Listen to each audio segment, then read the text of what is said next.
युवकांनी आणि चांगल्या लोकांनी राजकारणात यायलाच पाहिजे. नुसतं राजकीय लोकांना नावं ठेवायची आणि आपण कडेला राहायचं असं नाही चालत. शेवटी लोकशाही आहे, सगळ्यांना संधी आहे. म्हणजे माझ्यासारखा कार्यकर्ता आज आमदार झाला म्हणजे कॉमन मॅन पासून हा क्षेत्र का खूप लांब आहे असं नाही. म्हणजे आपल्याला माहिती आहे मोदीजी चहा विकायचे म्हणजे देशाचं पंतप्रधान झालं. त्यामुळे लोकशाहीमध्ये सगळ्यांना संधी आहे आणि सिस्टम सुधारायला पाहिजे आणि आपण सिस्टममध्ये जायला नको. असं नाही होणार. उलट चांगली लोक राजकारणात यायला पाहिजे, युवक राजकारणात यायला पाहिजे, महिला राजकारणात यायला पाहिजे.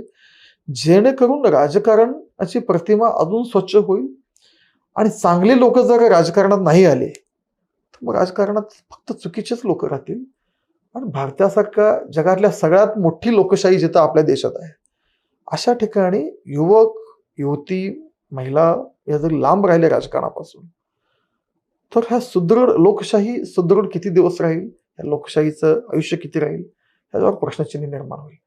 त्यामुळं खऱ्या अर्थाने एवढी मोठी लोकशाही टिकवायचं असेल, त्याला अजून प्रगल्भ करायचं असेल, तर चांगली लोक, युवक आणि महिला यांच्यात येणं गरजेचं आहे. आणि मला युवकांना माझं तर आवाहन आहे, की आपण सगळ्यांनी निश्चित म्हणजे कोणी स्पर्धा परीक्षा असेल, कोणी अजून वेगळ्या क्षेत्रात, पण त्यातल्या काही जणांनी राजकारण सुद्धा आपलं लक्ष